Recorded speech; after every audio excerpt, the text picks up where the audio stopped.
विनय video film में आपका स्वागत है।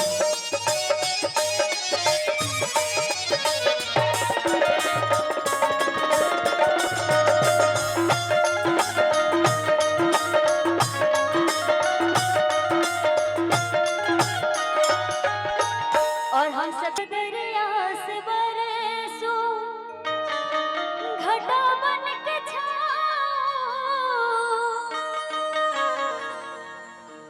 बदरिया से बरसो। और मैडम एक बात मैं और कहना चाहूंगी कि इतनी छोटी बच्ची है लेकिन कॉपी इतना शानदार कर रही है ना कि पूछिए नहीं।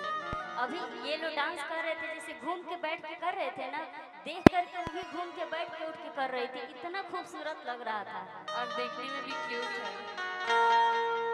बदरिया से बरसो घटा बन के छाओ, बदरिया से बरसो।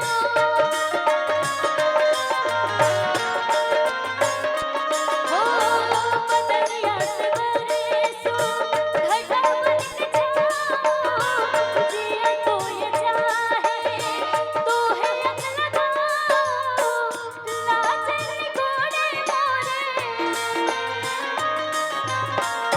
लाजन घोड़े मोरे रोके है भैया, पग पग लिए जाओ तोहरे बलिया, पग पग लिए जाओ तोहरे बलिया।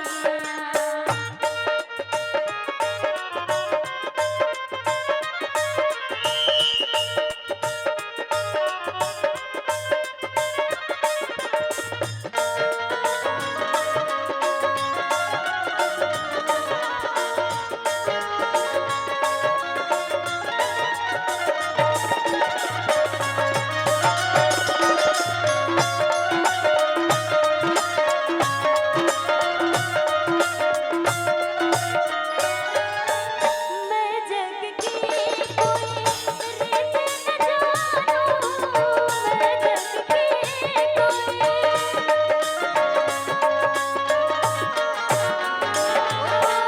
मैं जग की कोई रीत न जानूं, मांग का तो है सिंदूर मांग, तो है कचौड़े मोरे,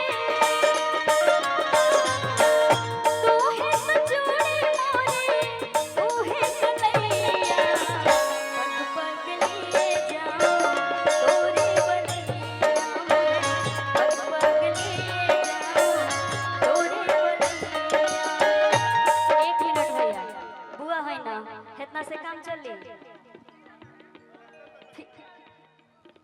मने फिर आऊगा तो पहले ही कटरा देता नहीं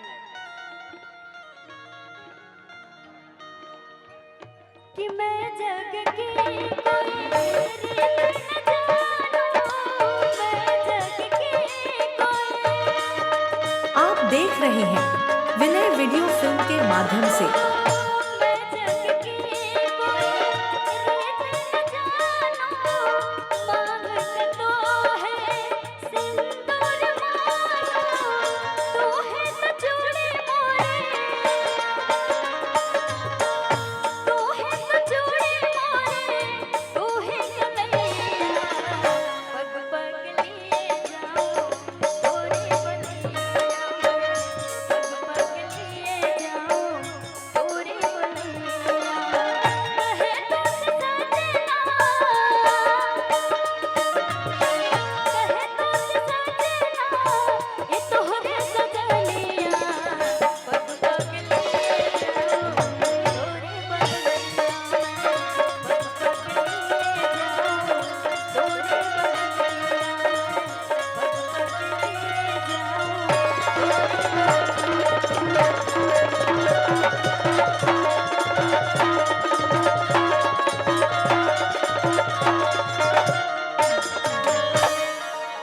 पग पग लिए जाओ तोरे बलिया।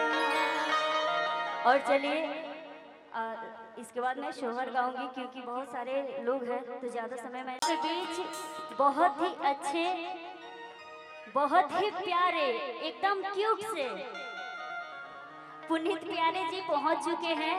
नाम भी प्यारे और सच में बहुत प्यारे हैं। एक जोरदार ताली हो जाए पुनीत प्यारे जी के और लिए। हमारे बड़े भैया राधे श्याम रसिया जी भी आ गए हैं। और हमारे भोजपुरी इंडस्ट्री में धमाका मचाने वाले और एक तरफा राज करने वाले राधे श्याम रसिया जी का भी आगमन हो चुका है। मैं चाहूंगी एक जोरदार तालियों की गड़गड़ाहट से स्वागत कीजिए उनका। आप सभी इतने लोग हैं लेकिन ताली देखिए सुनाइए नहीं दे रहा है। बुझाता गोपालगंज के नाम हंसवा दी गई। एकदम मच्छर मार रहे हैं सभी। कि बर्फ वीडियो अरे कि छतवा पर चंग लगवा दे राजा जी।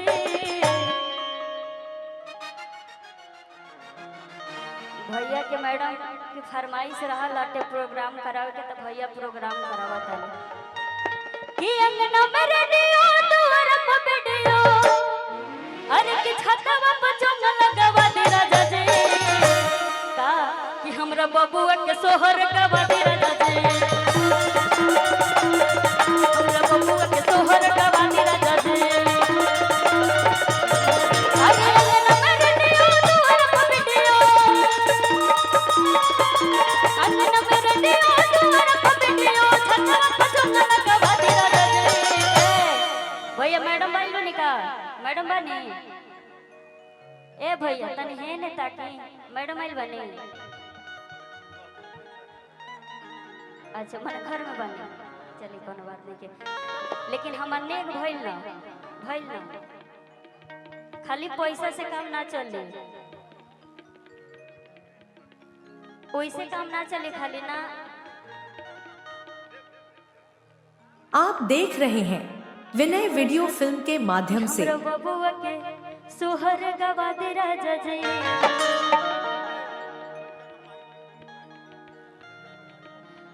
हम वही चल जाता है बोलाई को